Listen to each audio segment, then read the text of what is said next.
खरं तर या 5 उत्तर महाराष्ट्रातल्या जिल्ह्यांचं हे अधिवेशन, त्याच्यामध्ये महत्त्वाची भूमिका म्हणजे धुळे आणि नंदुरबार जिल्ह्याच्या जिल्हा परिषदेच्या निवडणुका नोव्हेंबर 2013 मध्ये बरोबर 1 वर्षांनी आपल्याला तिथं सामोरं जायचंय। त्या भागातल्या अध्यक्षांना, तिथल्या पदाधिकाऱ्यांना, तिथल्या कार्यकर्त्यांना या वर्षभराच्या काळामध्ये ती संपूर्ण जबाबदारी पार पाडायची। तिथं आपल्याला नंदुरबारमध्ये खूप चांगल्या प्रकारचं यश दिलेलं आहे। त्याच्यामुळे सत्ताधारी पक्ष म्हणून तिथं आपण जिल्हा परिषदेच्या निमित्तानं सामोरं जाणार आहोत।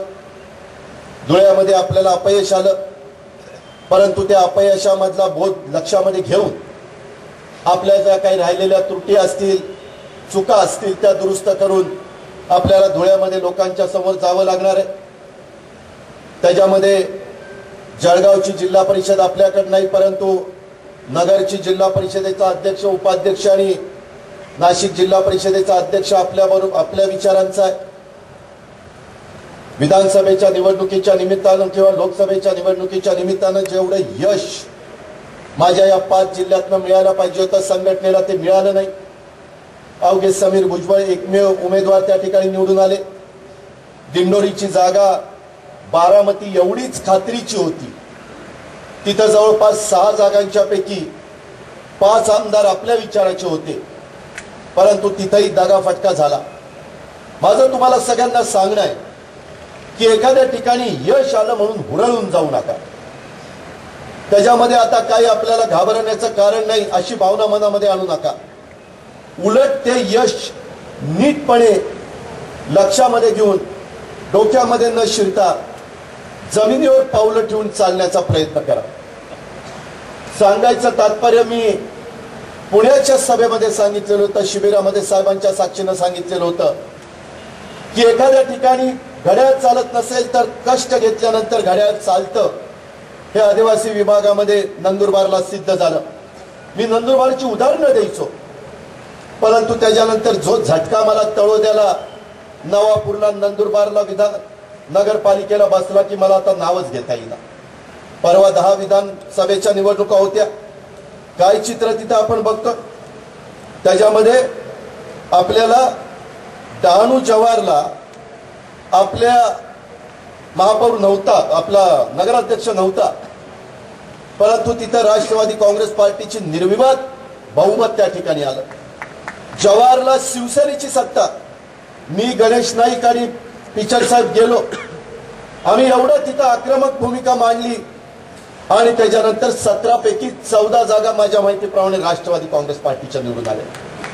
लोकांनी विश्वास व्यक्त केला, डहाणूला क्लिअर मेजॉरिटी दिली। माझ्या अमरावतीमध्ये चिखलदरा, तिथं आपल्याला क्लिअर मेजॉरिटी मिळाली। एका अपक्षाला बरोबर घेऊन आपण किनवटला मराठवाड्यामध्ये बहुमतामध्ये आलो। 10 पैकी 4 ठिकाणी आता आपला तिथं नगराध्यक्ष होणार आहे।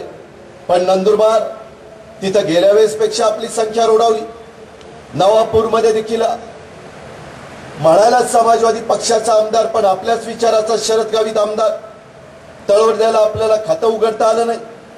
पांढरकवड्याला देखील आपल्या लोकांनी आघाडी केली आणि त्याच्यामुळं आघाडीला बहुमत मिळालं, परंतु आपल्याला अधिकच्या जागा मिळाल्या असत्या।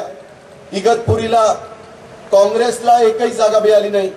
8 जागा घड्याळाला मिळाल्या, 11 जागा धनुष्यबाणाला मिळाल्या आणि त्र्यंबकेश्वरला खिचडी निवडून आलेली आहे। पुण्याचा काय होईल नगराध्यक्ष सांगता येत नाही। त्याच्यावर नाशिकमध्ये आपण कमी पडलो। समीर असेल किंवा त्या ठिकाणी असणारे माझे रवींद्र पगार असतील, या सगळ्यांनी या गोष्टीची गंभीरतेने नोंद घेतली पाहिजे। तिथल्या राष्ट्रवादी काँग्रेस पार्टीचे शिवरामजी झोले असतील माझे आमदार, तिथं का आपण कमी पडलो?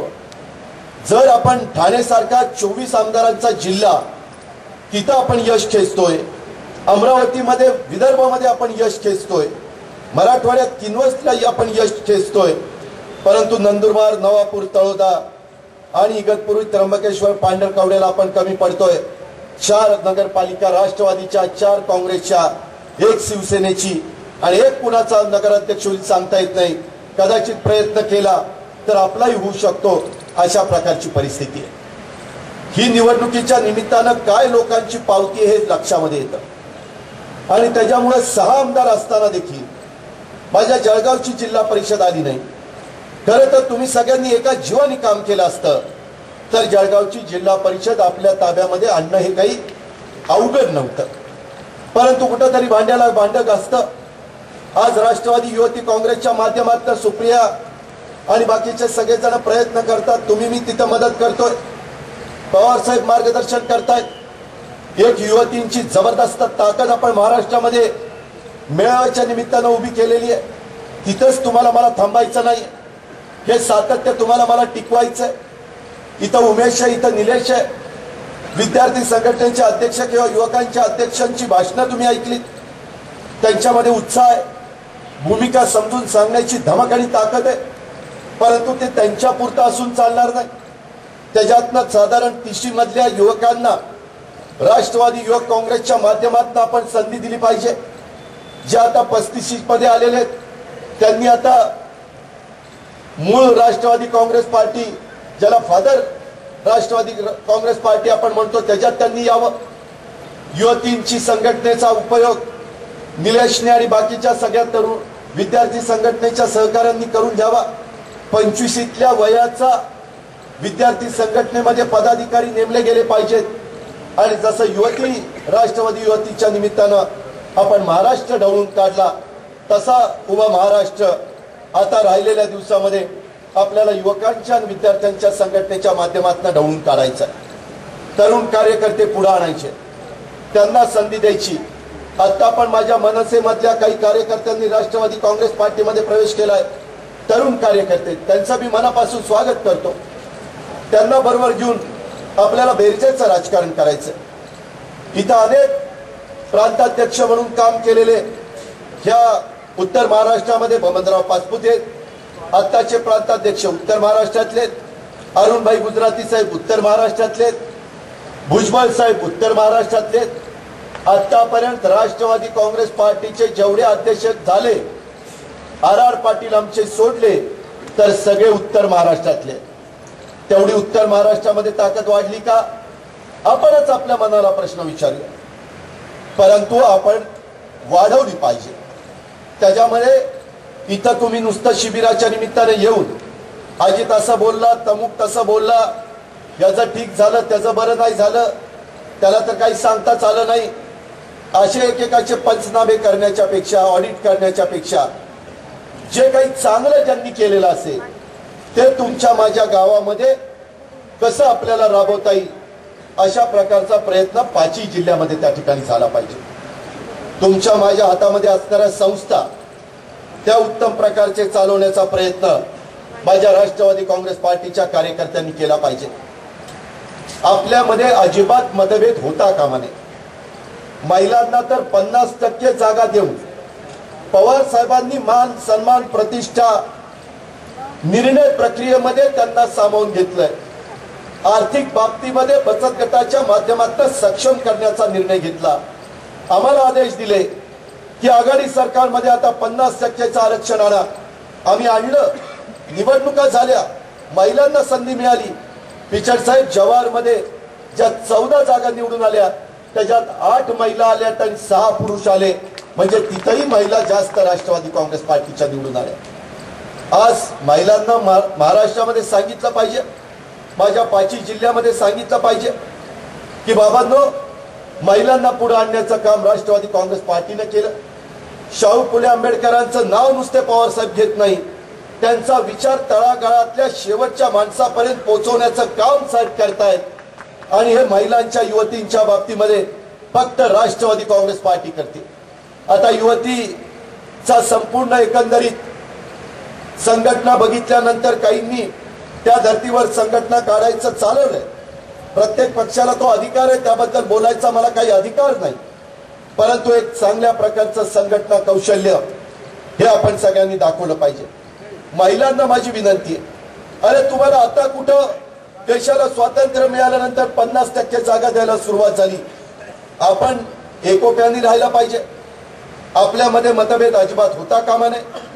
विद्यार्थी इथं तुम्ही आहात, आमच्या फौजी ताई आहेत, इतर माझा भगिनी वर्ग आहे, त्याच्यामध्ये कुठल्याही परिस्थितीमध्ये साहेबांना आणि प्रत्येक महाराष्ट्रातल्या माणसाला असं वाटलं पाहिजे की महिलांना संधी दिल्यानंतर पारदर्शक कारभार होतो, महिलांना संधी दिल्यानंतर भ्रष्टाचाराची प्रकरणं ही अजिबात पुढे त्या ठिकाणी येत नाही, महिलांना संधी दिल्यानंतर खऱ्या अर्थाने ग्रामीण भागातल्या आणि शहरी भागातल्या दैनंदिन जीवनामध्ये नागरिकांना आणि ग्रामस्थांना येणाऱ्या अडीअडचणी सोडवण्याच्या करता जास्त चांगल्या पद्धतीनं प्रयत्न केला जातो।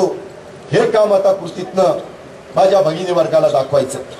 आता युवतींच्या निमित्तानं अनेक माझ्या तरुणी पुढे येतील, काही आपल्या मुली असतील, काही आपल्या भगिनी असतील, काही आपल्या माता असतील, अशा वेगवेगळ्या घटकातल्या महिला आणि युवतीमध्ये ह्या सगळा वर्ग पुढे येणार आहे। आणि हा पुढे येत असताना आत्ताच्या महिलांनी पण युवतींना संधी दिली पाहिजे, कारण उद्याच्या काळामध्ये ते हे सगळं नेतृत्व करणार आहे। आणि त्याच्यामुळं तू कशाला आज पुढे आली, जसं पुरुष मंडळी युवकांना म्हणतात तुला काय कळतंय, मागच्या काळामध्ये एकत्र काँग्रेसमध्ये तुला काय कळतंय म्हणूनच तरुण आपल्यापासून बाजूला गेले, ते शिवसेनेसारख्या जातीवादी संघटनेत गेले, ते मनसे सारख्या पक्षामध्ये गेले आणि त्याची ताकद त्यांनी दाखवून दिली। म्हणून तरुणांना दुर्लक्षित करू नका। जसं घरामध्ये आता एक किंवा दोनच अपत्य असतात आणि त्यांना जर आपण समजावून घेतलं नाही, घराच्या निर्णय प्रक्रियेत सामावून घेतलं नाही, तर ती बापाला बघतोच म्हणतो तुझ्याकडे। तशी वेळ आपल्या संघटनेमध्ये पण येऊन देऊ नका। तुम्ही बाबा हा मला ओव्हरटेक करून पुढे जाईल ही पण भावना आणू नका। जर एखाद्यात कर्तृत्व असेल, नेतृत्व असेल, तर तो जाणारच आहे, त्याला कोणी दाबू शकत नाही, त्याला कोणी थांबवू शकत नाही। आणि आपण पण जसं 25 वर्षांनी एक पिढी पुढे येते, इथेही आजच्या 5 जिल्ह्याच्या शिबिराच्या निमित्तानं पवार साहेबांना सुरुवातीपासून हेच काँग्रेस पासून साथ देणारे पण नेते मंडळी इथे दिसत आहेत, वडीलधारी इथे दिसत आहेत। त्याच्यानंतरच्या काळामध्ये समांतर काँग्रेस असेल, चव्हाण रेड्डी काँग्रेस असेल, समाजवादी काँग्रेस असेल, एकत्र काँग्रेस असेल, राष्ट्रवादी काँग्रेस पार्टी असेल, अनेक साहेबांच्या चढ उतारामध्ये ह्या सगळ्या मान्यवरांनी साथ दिलेली आहे। आम्ही सुरुवातीपासून साथ देतोय, त्याच्यामुळे आम्हालाच त्या ठिकाणी निश्चितपणे महत्व दिलं पाहिजे असंही नाही। आता मोठ्यांनी थोडंसं वडीलकीच्या नात्याने आशीर्वाद देण्याचं काम केलं पाहिजे। कुठे तरुण कार्यकर्ता चुकत असेल तर तिथं समजावून सांगण्याचा प्रयत्न केला पाहिजे। आम्ही राष्ट्रवादी काँग्रेस पार्टीतनं अतिशय तरुण वयामध्ये आम्हाला मंत्रिपद मिळाली, त्यावेळेस आम्ही 40 मध्ये होतो, आज आम्ही 50च्या पुढे गेलेलो आहे। आज आमच्याही मागची पिढी पुढे येऊ पाहते, त्यालाही संधी मिळाली पाहिजे। हे चक्र चालू राहणार आहे, त्याच्यामुळं जनरेशन गॅप ही तुमच्या माझ्या पक्षामध्ये कुठं राहता कामा नये। आज आता आमचे पिचड साहेब किंवा अरुणभाई गुजराती हे जवळपास 70च्या पर्यंत पोहोचलेले। अरुणभाई तर मला वाटतं 70च्या पुढे गेलेले, पवार साहेब 70च्या पुढे गेलेले। अशा पद्धतीनं हे चालू राहणार आहे। आणि म्हणून ह्या सगळ्याचा विचार आम्ही करत असताना आपल्याला या विभागीय शिबिराच्या निमित्तानं आपल्या भागामध्ये जात असताना ह्या सगळ्याचं निश्चितपणे नीटपणे भूमिका पटवून घेऊन, विशेषतः नंदुरबार धुळ्याच्या बाबतीमध्ये येणाऱ्या जिल्हा परिषद तालुका पंचायतीच्या निवडणुकीच्या निमित्तानं कमलताई डॉक्टर विजय गावित आम्हाला पुन्हा तिथं घड्याळाचा झेंडा फडकलेला नंदुरबारमध्ये दिसला पाहिजे। राजवर्धन कदम बांडले इथं, त्या ठिकाणी बापू वसलेत, इथं किरण आलेला आहे, दोन्ही किरण आलेले आहेत, ज्ञानेश्वर इथं आहेत, अनेक माझे कार्यकर्ते इथं मला दिसत आहेत। त्यांनाही मला विनंती करायची, इथं स्वतः हेमंतराव आहेत, बाकीचे सगळे सहकारी आहेत, की आपण पण अनेक महत्वाचे निर्णय धुळ्याच्या बाबतीमध्ये देखील घेतलेले। ऊर्जा खात्याचा मंत्री असताना धुळ्यामध्ये 2000 कोटी रुपयाची गुंतवणूक राष्ट्रवादी काँग्रेस पार्टीचा मंत्री या नात्याने अजित पवारनी केली। त्यावेळेस तिथल्या लोकांना वाटलं की आता साक्रीला प्रकल्प होत नाही, फॉरेस्टने आडवं आणलेलं होतं। काही कार्यकर्ते म्हणले अहो इथला प्रकल्प तुम्ही दुसरीकडे नेणार, म्हणलं अजिबात नाही, प्रकल्प साक्रीलाच होणार, साक्रीला काम चाललेलं आहे। परवा फोन आला, अहो दादा आता तुमचं पद गेले, आता दुसऱ्याच येऊन भूमिपूजन करणार आहेत, आता कसं काय होणार, आम्ही काय करायचं। अरे काय छोट्या छोट्या गोष्टीच्या करता रडत असतात आणि तक्रारी करत असतात। आता एवढा प्रकल्प केल्यानंतर तुम्हाला सांगता येत नाही की राष्ट्रवादी काँग्रेस पार्टीमुळे घडलेले दोंडाईच्याला त्या ठिकाणी 660 मेगावॅटचं 5 युनिट आम्ही आणतोय, तेही राष्ट्रवादी काँग्रेस पार्टीनेच पुढाकार घेतला ना. उद्योगधंदे आणल्याशिवाय ज्यांना शेतीवाडी नाहीये त्या मुलांना हाताला काम मिळणार नाही. शेवटी तरुणांना नुसतं आपण बोलून चालणार नाही, त्यांना काही कार्यक्रम तुम्हाला मला द्यावा लागेल, त्यांना एक दिशा द्यावी लागेल, त्यांना स्वतःच्या पायावर उभं राहण्याच्या करता उद्योगधंदे तिथं उभे करावे लागतील. त्या उद्योगधंद्यावर आधारित छोटे मोठे लघु उद्योजक तिथं उभे करावे लागतील. हे काम राष्ट्रवादी काँग्रेस पार्टी करते. आपल्या नंदुरबार मध्ये विंडमिलच्या करता पवार साहेबांनी भाजप शिवसेनेच्या सरकारच्या काळामध्ये विंडमिलची कल्पना आणली. सातारा जिल्ह्यामध्ये तशा पद्धतीनं आमचे विक्रमसिंह पाटणकर तिथं आमदार होते, त्यांना सांगितलं की आपल्या इथले सह्याद्रीचे जे डोंगर आहेत तिथं काही ठिकाणी कातळ बघायला मिळतो, त्या ठिकाणी आपण विंडमिल उभे करू. आणि नंतर ते नगरमध्ये सुप्याला असेल, नंदुरबारला असेल, धुळ्याच्या परिसरामध्ये असेल, सगळीकडं अशा पद्धतीचं एक जाळं नाशिकमध्ये असेल, हे उभं राहिलेलं चित्र आपण बघतोय. काही का होईना थोडा बहुत तर स्थानिक लोकांना त्याच्यातनं रोजगार झाला, काही ग्रामपंचायतीला त्याच्यातनं टॅक्स झाला, डोंगरी भागातनं त्याच्यातनं रस्ते काही प्रमाणामध्ये झाले, ज्या बदल झाले त्याच्यातनं वीज आज आपल्याला मिळते. हे कुणामुळे घडलं? हे पवार साहेबांच्या सारख्या दूरच्या दृष्टीच्या नेत्यामुळे घडलेलं आहे. हे माझा कार्यकर्ता ग्रामीण भागामध्ये गाव पातळीवर शेवटच्या माणसापर्यंत कधी पोहोचवणार आहे? काय प्रत्येक वेळेस मी तिथे येणार आहे? पवार साहेब दिल्लीत येणार आहे? पिचर साहेब जाणार आहेत का आणखीन कोणी जाणार आहे? तिथल्या गावच्या कार्यकर्त्याचं माझ्या राष्ट्रवादीचं काम नाहीये. तिथल्या तालुक्याच्या ठिकाणच्या माझ्या महत्वाच्या पदाधिकाऱ्याची ती भूमिका नाहीये. नुसती शिबिरं घेऊन चालणार नाही. त्या शिबिरामध्ये तुम्हाला जी काही माहिती दिलेली आहे, जो काही खुराक देण्याचा प्रयत्न केलेला आहे, तो संपूर्णपणे लक्षामध्ये घेऊन आपण लोकांच्या पर्यंत पोहोचवण्याचं काम त्या ठिकाणी केलं पाहिजे. अजूनही वेगवेगळ्या पद्धतीची कामं हे निश्चितपणे मगाशी नानासाहेब आमच्या देशमुखांनी काही मुद्दे मांडले, विशेषतः दुष्काळी तालुक्याचं महामंडळ. जरूर नानासाहेब स्वतः आर पाटलांनी पण ह्या गोष्टीचा प्रयत्न केला. आज जरी मी विधिमंडळाचा नेता असलो तरी आपलं अर्ध सरकारमध्ये मंत्री आहेत, त्यांना सांगून ह्या दुष्काळी तालुक्याच्या महामंडळाचा ठराव करून तो जसं उत्तर महाराष्ट्राचं महामंडळ असलं पाहिजे, जसं त्या ठिकाणी कोकणाचं महामंडळ असलं पाहिजे, त्या प्रकारे हेही दुष्काळाचं जे डीपीएपी खाली तालुके आहेत त्याचं महामंडळ असलं पाहिजे. या मताशी राष्ट्रवादी काँग्रेस पार्टी निश्चितपणे सहमत आहे आणि तशा पद्धतीनं ठराव करून तो पाठवण्याच्या करता जी काही आपली ताकद असेल, शक्ती असेल, त्याचा सगळ्याचा उपयोग त्या ठिकाणी केला जाईल. आदिवासी समाजाला घराच्यासाठी 10% रक्कम भरणं परवडत नाही, परंतु त्याच्याकरता कमी व्याजाने ते पैसे उपलब्ध करून देण्याच्या बद्दल आपल्या सरकारमधल्या आदिवासी विभागाने निर्णय घेतलेला आहे. त्याच्यामध्ये स्वतः बबनराव पाचपुते यांनी ही अडचण नानासाहेब देशमुखांनी सांगितलेली ऐकलेली आहे, त्याच्यातनं पण त्यांनी मार्ग काढण्याचा प्रयत्न हा केला पाहिजे. माझ्या आदिवासी समाजातल्या लोकांना शिक्षण आणि रोजगाराचा प्रश्न हा सोडवण्याच्या करता शिक्षण तर क्रमप्राप्त आहे. तुम्ही मगाशी मुस्लिम समाजाच्या वर्गाच्या करता देखील शिक्षणाच्या संदर्भामध्ये अनुदान देण्याच्या बद्दलचा मुद्दा मांडला. आमच्या आदिवासी विभागाच्या करता तर एवढा मोठा निधी आदरणीय पवार साहेबांच्या प्रयत्नातनं मागासवर्गीय वर्गाच्या करता सामाजिक न्याय विभाग म्हणून तिथं दिला जातो आणि आदिवासी विभागाच्या करता तिथं देखील निधी आपण 9% त्या ठिकाणी देतो.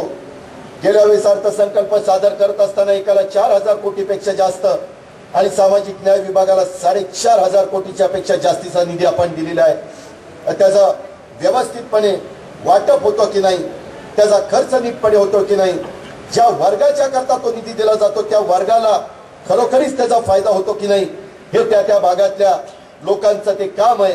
राष्ट्रवादी काँग्रेस पार्टीच्या माझ्या सहकारी मित्रांनी तिथं अधिकचं लक्ष दिलं पाहिजे. मुस्लिमांच्या